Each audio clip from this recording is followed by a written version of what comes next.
All right, well, it started. Hopefully, it'll pick up your sound. I really don't know, and I won't be able to check until I get back to the house. It's pointed towards you. Well, it's actually pointing right there, and both of y'all. Oh, okay. Got both of y'all on the camera. But I was just coming over and wanted to talk to y'all today about your life and y'all growing up and some of the things that you did and about your family and some things that you remember and the way things used to be and the way things are today. And today is November the 13th, 2001, and this is my Papa and Granny. Okay, good. And if y'all could just state your full names. I'm Floyd Brawley. I was born July the 8th, 1920 in Comanche County in Sidney, Texas. How about you, Granny? I'm Donie Brawley, Johnny's grandmother, and I was born in 1922 in Comanche County, I guess. Might be good if we put on some light, too. Okay. This light here works. That one right there might be enough, will it? Okay. If it's not, we can. Okay. You gonna start? Yeah, Tell me what you know a little bit about your parents or We your have 4 grandparents. children. We had 5 children, a little girl, and we lost her in 3 months old. We have 4 boys, and we have a whole bunch of grandchildren. We love every one of them. And think of something, Daddy. We was raised in a poor family, but a loving family. And I was one of the 9 children. Is it turning? Go ahead, And, Granny. I'll let you talk about you growing up, and then we'll talk about Papa growing Okay. up, and then both of y'all after y'all got And we married. moved around a lot, and we didn't get to go to school like we should have. And we didn't go too far up in school, but we made it. And we married when we was 16 and 17. And we've been married 63 years this year, this January, if we make it till January. And we're in pretty good health. Johnny's grandpa is 80, be 82 next July, and he sure is fat and lazy. Okay, you say something. well, of course, going to my childhood, that's a good little ways off. Mainly, I'll just kind of talk about myself. My wife has told her side of the story, and I remember when I was about 3 years old, my great grandpa died. My grandpa and my great grandpa. He died. He was 92, and he lived. His daddy, my great grandpa's daddy, come from Germany, and his name, he changed it when he got here. His name's Steele. He's buried out here at the cemetery in Sydney, where we're going to be buried. And I remember one day we was out there, Daddy and I, and it come up this terrible cloud.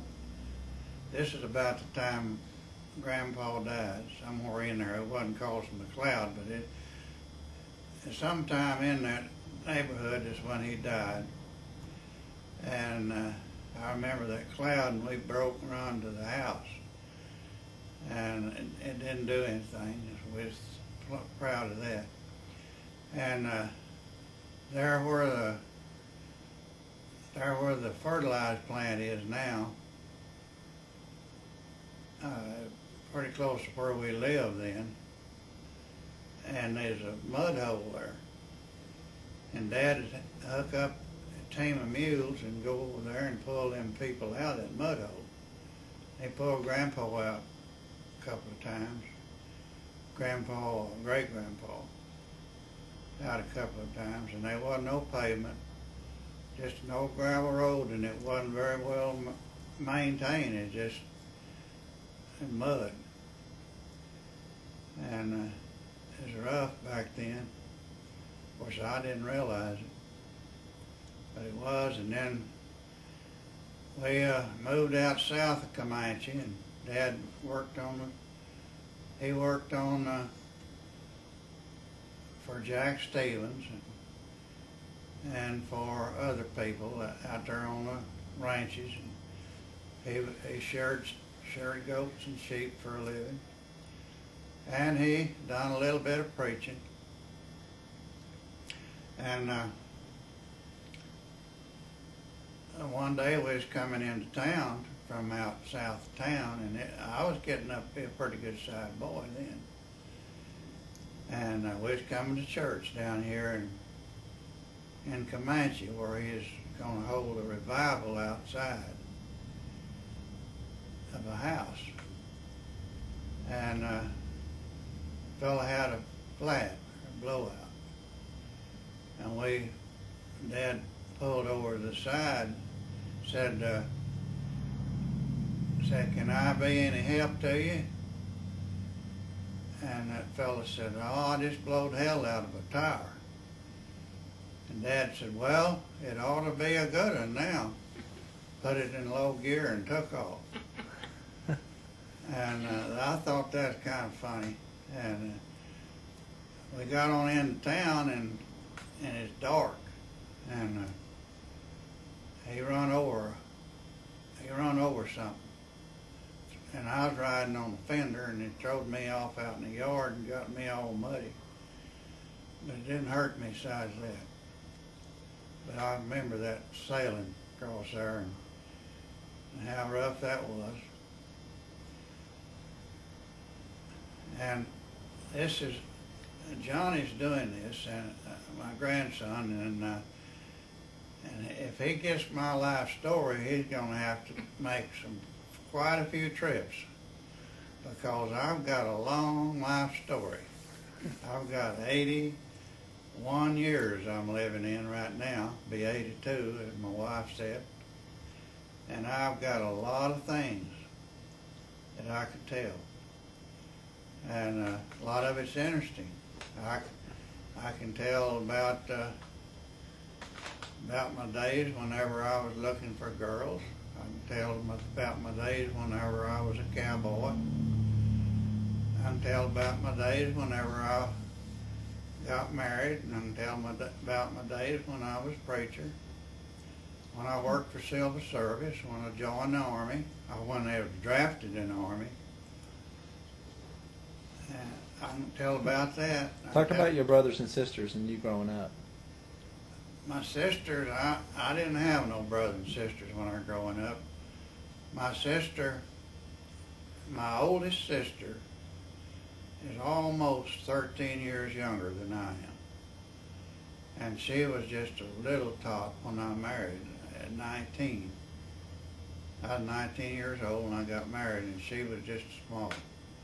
And I can't tell you anything about them. Oh, I can tell you one day she had a lot of warts on her body. And I'd heard that you could take an old bone and rub them warts and throw it where wouldn't nobody know where it went, and them warts would leave. So we were down in the pasture, and she's a little old tot, and I picked up an old bone laying there and rubbed her warts with it, and the only trouble I had, she wanted to see where that bone fell. And I tried to hold her head, and sure enough, all them warts left. And I was kind of wondering how that happened, but anyway, it did. Can you cut it off? Yeah, about it. But talk about, Granny said a little bit about, y'all didn't go very far in school, but talk about school and what what that was like, and if you played any sports in school, or if what lunch was like, what kind of subjects did you have, and stuff like that. Okay, in my school days, my first year of school, I was going to school between here and Comanche Lake, and the schoolhouse is gone now. And I remember one day a fella coming through there hunting go and take any sports of any kind, because we had no car that'd run that far. I couldn't have got off if we did, because I had to do a little chores when I got home, and so I had a teacher that I liked real well. Her name was Miller, Ms. Miller, and she taught me how to write real nice. And I used it quite a few years. Still use it, but not. I get in a hurry now. And I finished the 7th grade out at Newburgh, and I come to Comanche, moved to Comanche school. And I said, Dad, if you don't make me go to school down here, I'll read a chapter in the Bible every day. And knowing that he was a Christian, and we had all had become a Christian not long before that, I figured maybe he'd go for that, which he shouldn't have, but he did. So that's where my schooling ended. And but when I was inducted to the Army, I must have learned a lot, because I made a high IQ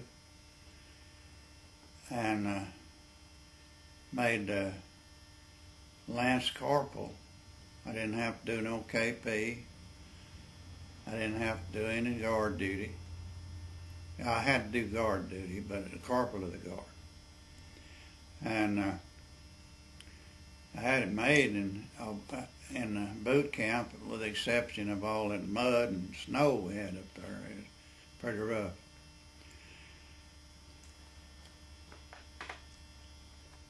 You got it now. Yeah. Just tell me about you growing up, and maybe something about your parents, or your brothers, sisters, or. Okay. My mother and daddy lived on a farm and raised 9 kids, and I was the 4th one, I guess, from the baby child.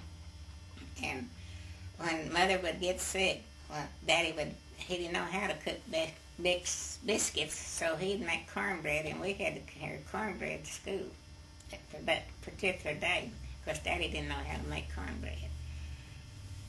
And we had to walk 3 miles right up the North Road. It was hard on us. When you got up there, you froze till time to go back. I don't know what to say.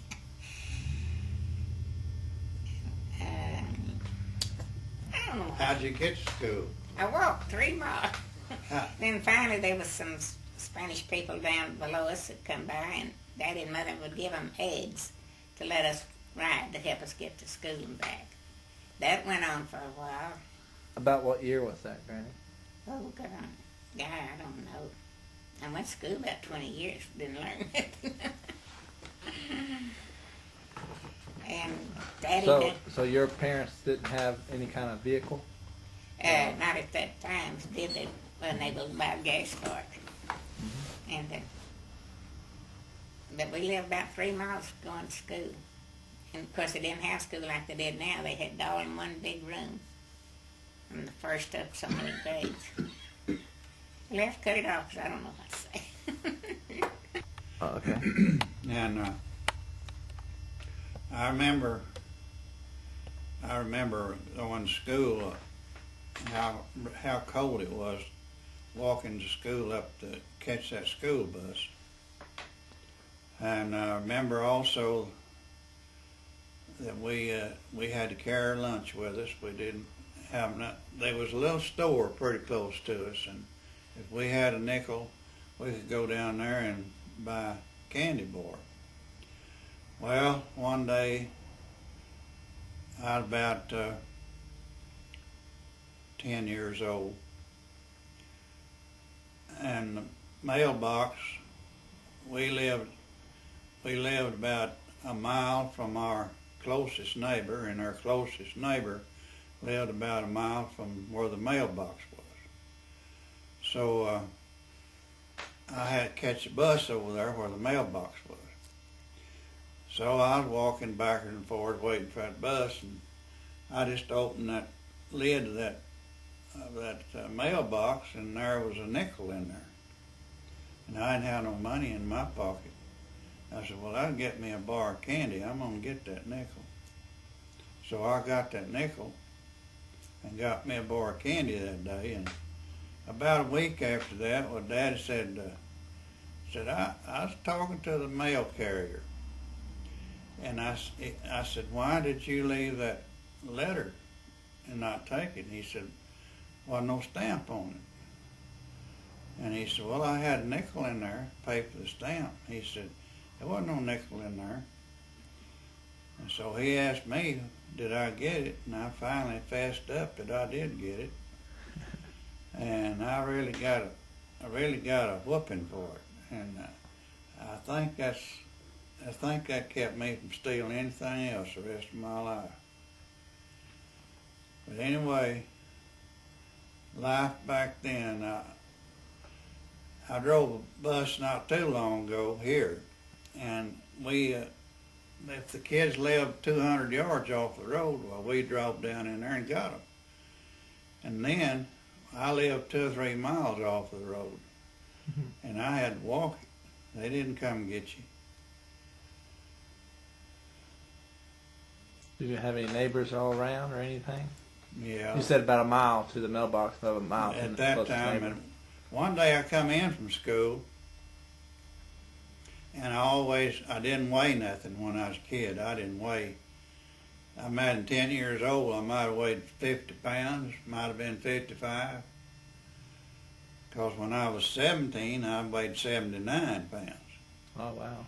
And so I was running. Of course, it didn't take nothing for me to run. I didn't have no weight to carry, and so I was running real hard, and I got down this little creek, and I looked down under me, and there was a big old rattlesnake laying in my trail. And I just jumped, and I flew over that thing. He couldn't have possibly bit me because I was too high in the air. And we killed that old rattlesnake, and his head touched the ground on one side of the fence, and his tail on the other side of the fence. The fence, it's probably 3 or 4 foot. I thought it was pretty high. I thought it was around 7 foot, a rattlesnake, but I don't know how much it was. But he was a big one. What kind of things did you do for fun when you were growing up, Papa? I rode a horse most of the time, and I rode a horse plumb up till almost till I married, and I would jump ditches with them and run races, and I would ride them whenever they'd buck. I try to get them in soft ground when I thought they was gonna buck, and I've rode them bucking, and I've been thrown off a few times too, and but that's what I did for fun mostly. Is just when I was I guess 8, 9 years old, well, Dad bought me one of them little old tractors. And the little old tractor had a man sitting on it. And so I couldn't get that little man off. So I went around, got me a hammer, and I got him off. I knocked him off with a Got hammer. him off, huh? That's the only way I could get him off. I just wanted to get him off and on, but I couldn't put him back on. And we had a tank pretty close to the house. And I go out there and walk on that ice and try to skate some on that tank. But it didn't last long, few days, and it was too weak to hold me up. Even though I couldn't have skated then, but I was still real light. Like I say, I didn't weigh but 79 pounds when I was nearly 17. And after I got married, I weighed 129 pounds and wore 20 a belt wasn't over 20 inches around. And I was 6 foot tall. I was tall and skinny, but all the girls loved me. He had a pick of 3. That's all he had, just 3 girls he could pick from. And he got me. And them other ones dipped snuff, and he couldn't stand that. He couldn't kiss them and snuff. What happened to you and one of the girls one time? Oh, me and one of them got in a fight over him, and I whipped her. He really did fight, too. And then, after we married, them old gals come to see us. They was real good friends of mine. And he's not through telling. He's gonna put it back over. He's gonna tell about you. Talk about World War II, Papa, and Yeah, tell him about talk you. about you being drafted and things like that. Well, they wanted me to talk about World War II some, and I was working for Silver Service down here at Camp Hood. Then now it's Fort Hood, and I was working down there, drawing good money, and I had missed being called. I got what they call deferments. I already had 3 deferments where I'd write in, tell them I'm working now for the government, and I'm Silver Service, and told them where I was. I lived down there at Hood, and I'd write to Comanche and tell them. But finally, they said, it won't help. It won't help. No matter what you're doing or where you're working, you got to go this time. We got to come in. So I went. I was drafted in the Army, and man Gaylord Burks went the same day, and he was turned down, and we was living in the same, wasn't in the same house, but in the same lot here in town in Comanche, and he come back home, and I had to stay and go. I went down to San Antone. That's where I was drafted, San Antone. That's where I took my exam to go into the Army, my physical and mental. That's where I made a high IQ. And then I got sick. Had a virus, stomach virus, and I got real sick. So I had to stay there in that tent by myself for about 2 weeks before I got over it real good and able to go be with my company, and they had shipped on out, wasn't nowhere around, so I had to go with a new company. Was this before or after you got married? This is after we got married. Well, I had a little boy named, he was 2 years old. His name was Dale. And that helped me get deferments too. But anyway, we had this little boy. So I got up there in Fort Knox, and that's where I took my training. And also then while I was in training, I telegrammed my wife to come up there. Told her where to go and I'd meet her over there. No, I wouldn't meet her, but some people would meet her that where we was gonna live. And she came up there and a pretty scary time on her. She had to ride that train all the way to Fort Knox, and it was pretty slow, and some soldier boys was on the train, and they seen her and my little boy, and they said they thought she didn't have no cover, so they put their coat over. And she come on to Fort Knox, and this couple lived out in the country, come in and got her in Fort Knox, in Louisville, Kentucky.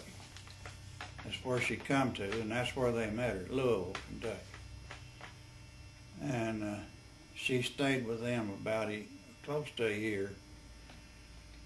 And she had to pay pretty high rent, even though they was doing it because we was in the Army, but they had to pay high rent, and the old man, I got jealous of him, not of my wife and him, but he was trying to take Dale away from me. He'd just play with him and loved him so much, and I didn't like that.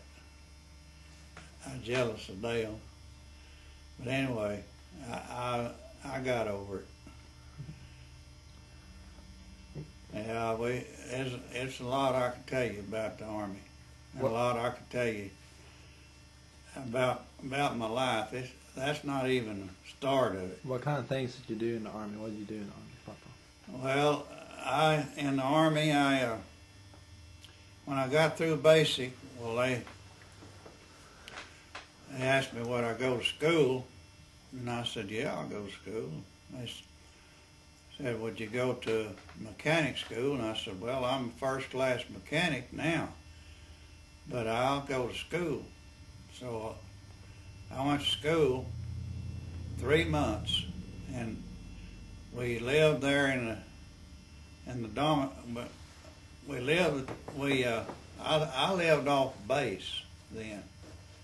My wife was up there, and we lived in them little rent houses out there, where there was 8 or 9 more families living.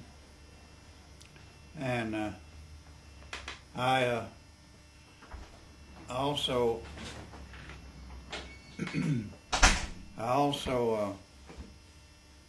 got a car, and I could drive back and forwards to.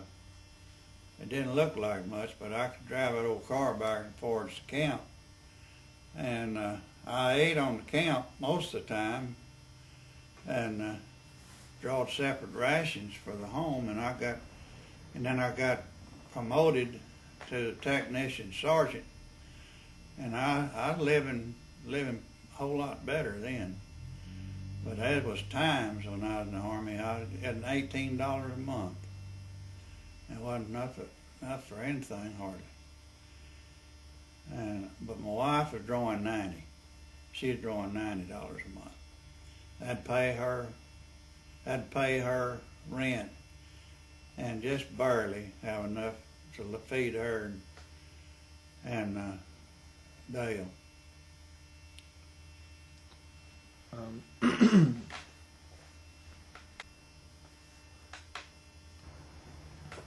Tell me about the first job that you had, and how much you got paid, and what was involved with that. My wife and I married in 1939 in January. In 1939, we got married in January, and the first job I had was cutting wood with an axe. And I was getting $1 for a cord of wood. Now, a cord of wood was 3 foot wide, and I believe 4 foot tall. My collection's right. And nearly the first day I started cutting that wood, well, I cut my kneecap nearly off. So I set me back for a while. And so I went back to cutting wood. Then after that, well, we moved. We was living with my dad then, so we moved out of there and went to another house over in the country and working for Mr. Fritz, and he was paying me $1 a day for digging prickly pears from sun to sun, $1 a day. So come along a time after that, we got $1.25 a piece for hoeing. My wife and I did, and then a little while after that, well, the WPA come along, and I worked for WPA at $2.19 a day, and we got 3 days a week. So that was $6 and a few cents a week we got from the WPA, but I had 3 days in there. And what is that, the WPA? WPA is the Work Progress of America. They built roads all over the country. I've been in several different states, and there's roads that the WPA built in 1939 and 40, 41, all over the country. And that's what is building roads, and I helped build the courthouse here in Comanche. Helped tear the old courthouse down and built a new one. And that was the first beginning of our married life. Then we got to doing better. We got a job with civil service and paid me $1 an hour in 1942. I got $1 an hour, and I didn't get my first paycheck. I got a raise, 19 cents an hour. Got $1.19 on my first check, and then it just went on up, $1.19, and it went on up to $2, and then went on up to, whenever I was drafted, I was drawing about $3 an hour, working for civil service. And what did Silver Service do? What was Silver Service? Silver Service is a lot of things, but I worked in the motor pool doing mechanic work on wheeled vehicles. That was trucks and cars and Jeeps and everything. Wheeled vehicle mechanic. That's what I did in the Army too. But I didn't get near as much money for it. What are some of the inventions or things that you have seen invented that today people might take for granted? We didn't have a television when we went in the Army. The first one I seen is 1944, I guess. First TV I seen sitting in the side of a store was, I think, 1944. And the telephones had just started out. Didn't many people have a telephone. Didn't many people have a car. And I had, as soon as we could get one, I had a TV. As soon as we got a telephone, I had a telephone. I stayed up with the Joneses pretty good.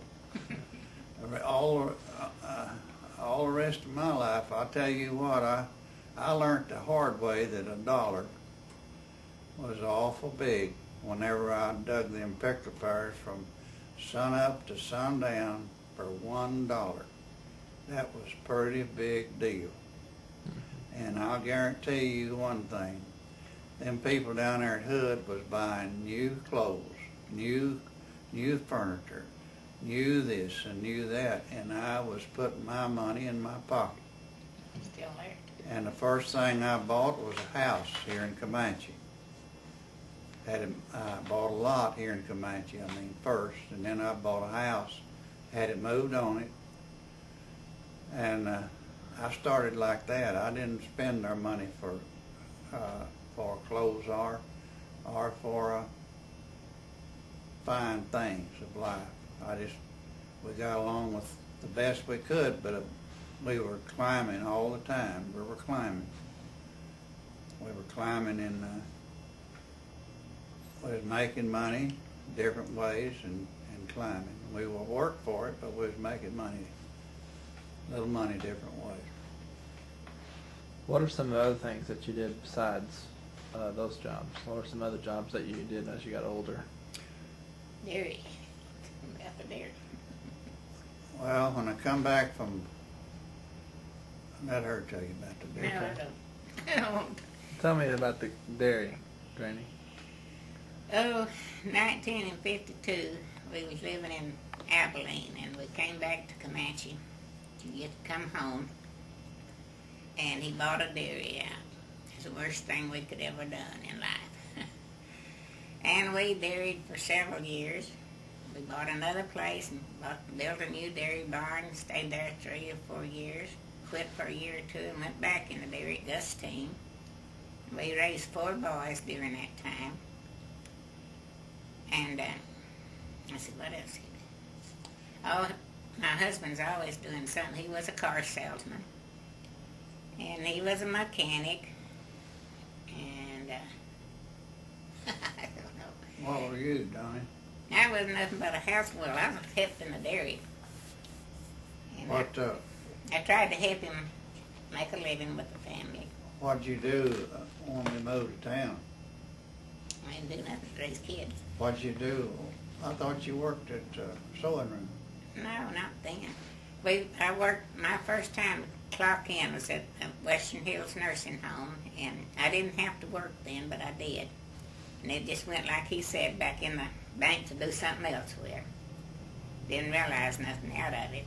But anyways, I paid the carpenter while the carpenter helped him.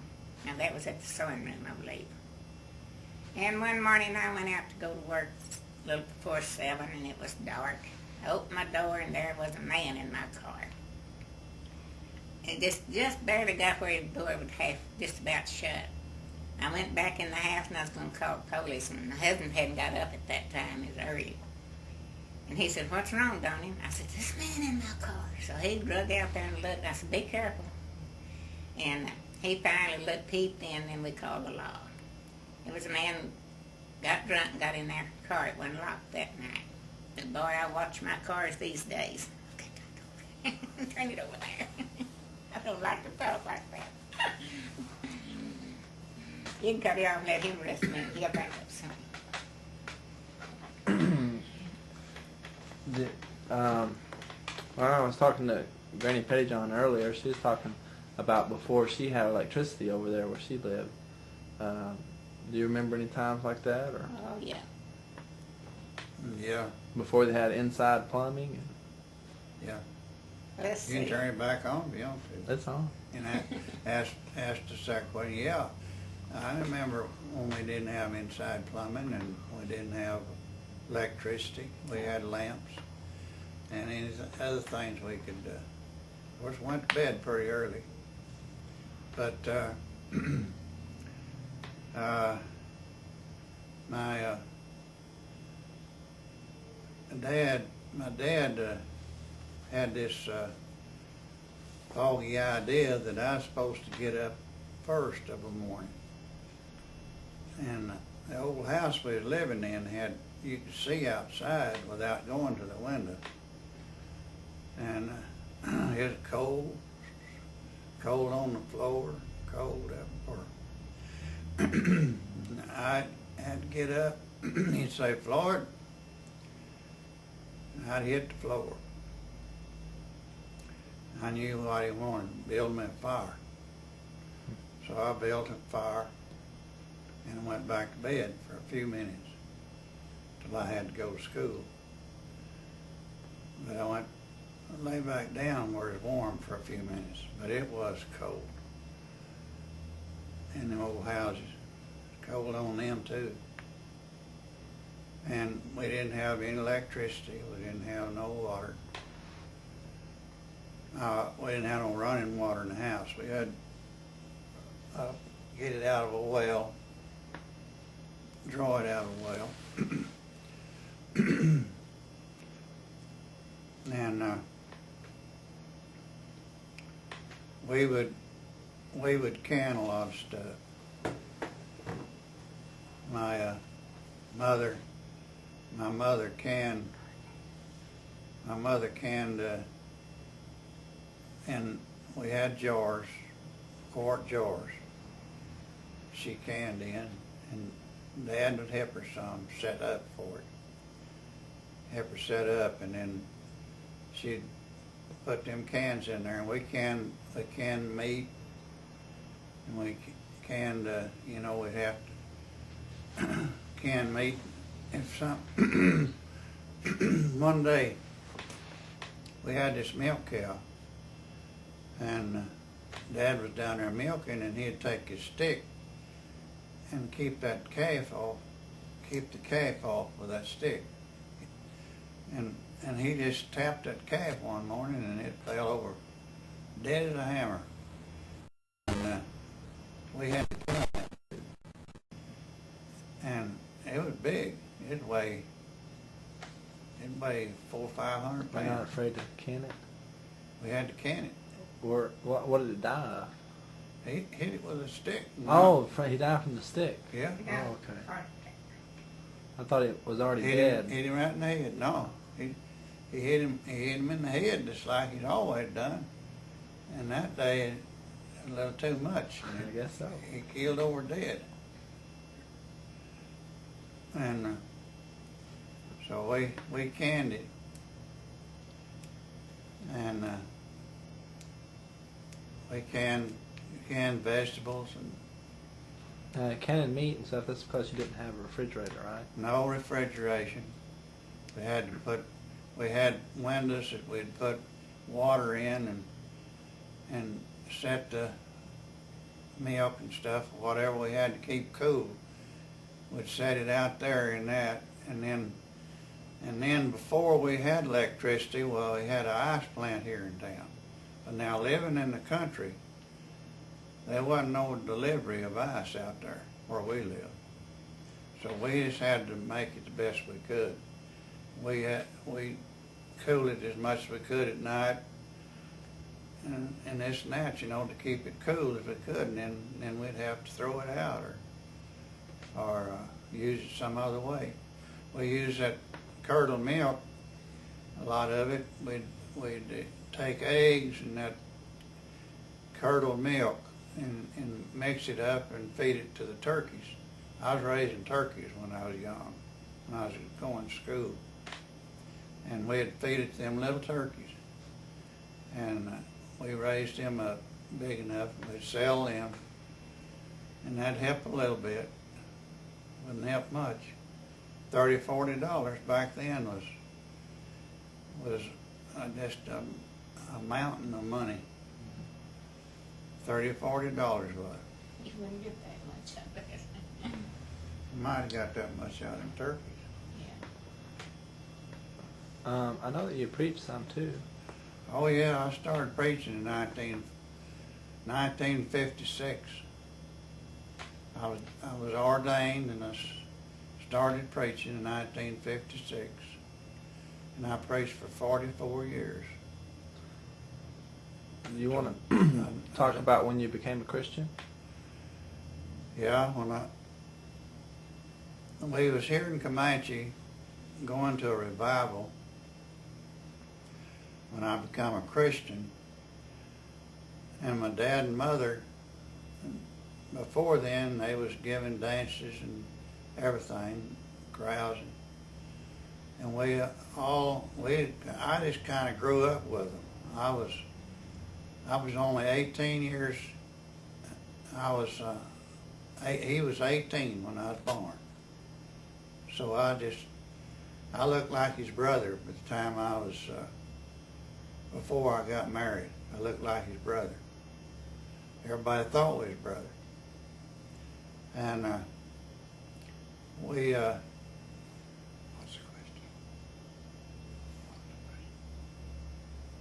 question? And we come to church here in Comanche. It was a revival going over there here in Comanche, and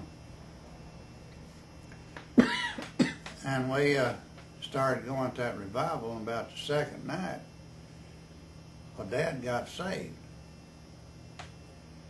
And about the third night, well, Mama got saved. And about the fourth night, well, Floyd got saved. I got saved. And I was 12 years old. I was 12 years old. I didn't have no sister nor brothers when I was saved.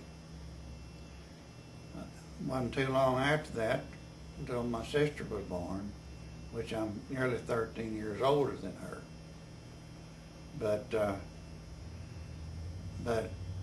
I got saved, and I was in a Pentecostal church. And the night I got saved, by my uncles, Floyd and Leonard Steele and a bunch more of them, was outside. They wouldn't come inside. They was outside the door. The door was open. It was outside the door. And I was up there at the altar praying. And I prayed a while, and them people around me, mostly women, but there was some men, praying with me, and they said, I stopped praying, and they said, "Are you saved?" And I said, "I think so." And they said, "Let's pray a little longer." And I said, "All right." So we prayed a little longer. And they asked me again, said, "Do you feel like you're saved?" I said, "I think so." They said, "Let's pray a little longer." And there's pretty old women down on their knees praying for me, and that old floor didn't have no carpet on it, or no electricity in it or nothing. It was inside, that was one thing. But they was down on their knees praying for me. And about the third time they said, "Get on your knees," I was on my knees, still on my knees. And they started telling me what to say. Say, "Jesus, Jesus, keep your mind on Jesus. Keep your mind on Him. Don't let your mind wander. Don't let your mind wander. Don't let your mind wander. Say, Jesus, Jesus, I love you, Jesus." And on, so just keep on doing that, on and on. And directly it hit me, the Holy Spirit, the Holy Ghost hit me, and I jumped up with both hands in the air and went towards that back door hollering, "Y'all don't know what you're missing. Come in and get what I've got." I tell my uncles and all of them out there, standing out there in the yard. I started preaching then, I guess. I guess that was my first preaching. But that's a long time before I started preaching. Granny, Oh, no. talk a little bit about whenever you became a Christian, Granny. Well, am I too far away? No, I think. I'll get back over there. Want me to. Okay, you can come over here. Ready? Okay. My husband and I was going together, and I was saved, I don't know what year, and we was at a revival, a rush hour revival. And a lot of us young folks was going, and I was saved in it. And we went to be baptized after the revival. And my daddy let me drive a car, I don't know how many miles we had to go. And when I got it down there, I couldn't think hardly how to turn it around. My brother wouldn't do it for me. He said, "You've got to do it." That like scared me to death because it's a big old jump off. But anyways, we got back. Floyd was with me then. And I don't remember Going down there, what happened? what to do, run in a ditch. Yeah. In a ditch going down there. But Daddy wouldn't let us have the car hardly ever, but he did that day. My brother was contrary. He wouldn't help me. And Floyd, I don't guess he knew any more about a car than I did. He didn't ever have one. Well, I thought you knew how to drive. I didn't. But anyways, we made it. I guess that was in 1939. 1938. No, 38. Yeah, 1938, I guess it was in the summertime. We had a big tent revival, and I don't know how many preachers was there. But Wasn't no tent, huh? No, it was brush over. It stayed there in the pasture a long time, many a year before it fell down. Somebody destroyed it, I guess, after that. What was it? Uh, What did you say it was? A brush arbor. They put Brush up posts and arbor. put a whole bunch of brush over it. You put posts, That's right. and you fix it where the brush will lay up there, and then you start laying the brush on it to make a shade. That's when I had to fight that girl, you know. At the same time? Yeah, I was going with 3 girls then. Yeah, Oh, you were. we had to walk home, and Floyd would walk us home, and first time it was 4 girls. And he walked on up there, and I said, "This is the last time I'm going to have anything to do with you." So I said, "You pick whoever you want." So I think he went on a little while, and he picked me. Then my friends had a fight over him, and I won. I beat up on her. And I tried to stop y'all. so we went, moved off further then, and we didn't have much friends with those people anymore. They did come to see us after we was married. And they finally both got married and lived happily ever after. Turn it over here. I wish you could pay that back. I bet it sounds terrible.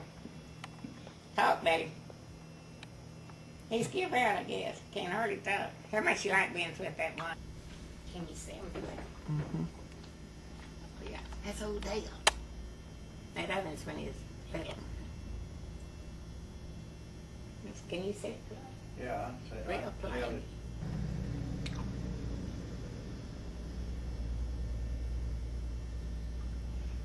They sit there and take pictures and voices.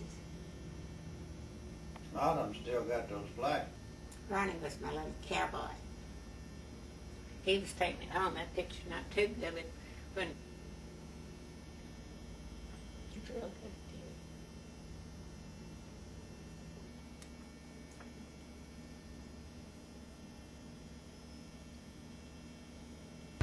Here's the house. Papa and Granny's house.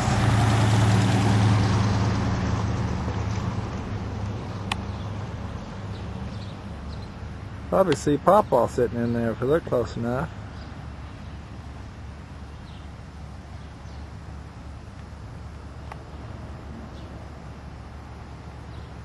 And that's my car there, sitting in the driveway.